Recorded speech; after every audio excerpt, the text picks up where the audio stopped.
With the mint leaves, I'm going to break open the bunch, and this is what I do wherever I feel there are thick stems, and where the stems have already started getting the roots. I just clean off the leaves from there, and then I move that stem into the water. After a couple of days, when you see the roots growing a little longer, I transfer them into the soil. And after transferring it into the soil, this is how the mint has grown. The larger the pot, the more it would spread, and more bigger leaves you would get to enjoy. I hope you found this video helpful. Do try growing mint at home and share your feedback in the comment section below. Thank you so much. Bye bye. Well, Sundays or holidays are mostly meant for me for restocking the fridge. So here are some greens that I have bought, the basic ones that include curry leaf, pudina, suinki bhaji, which is dill leaves, and coriander. While these leaves, when stored for a longer time, turn rotten or even pale. So here is how I store them to make the best use of them for a longer use. So let's start. So I begin by cleaning the coriander leaves. I break open the bunch, and then as you can see, there are a lot of rotten leaves which I'm going to discard them. Then there would be a lot of weeds which need to be discarded, and also please make sure to discard the pale yellow leaves. So I cut by chopping the bottom stems, because I feel they would be of no use as I see a lot of rotten stems in it. So I'm going to first discard them, and then spread the whole bunch to shred the loose leaves, and then remove all the pale yellow leaves, the rotten leaves, and if there are weeds, if any.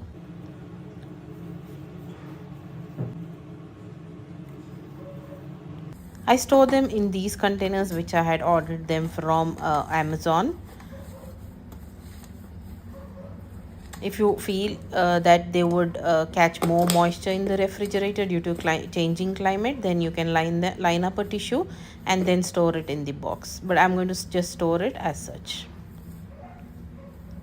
Then with the dill leaves, which are also called as suinki bhaji, I love these, especially I add them in dal and non-veg dishes. They are very aromatic and healthy as well. So in these leaves, I have much heard that not only they wouldn't have only rotten leaves or weeds, but there would be small snails as well. So you need to carefully clean them.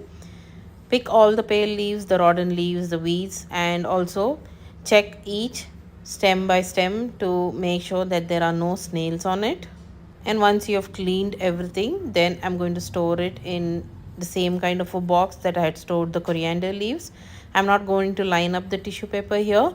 I'm just going to store as such in these airtight containers.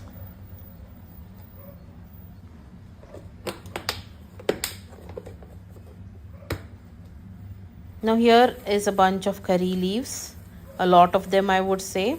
With the curry leaves, I follow a little different process. I initially used to remove the leaves and then store them, but I saw them going black in a couple of days. Then I started only removing the sprigs and storing them, but I saw the leaves would wilt down or break from the branches, and then they would definitely get spoiled.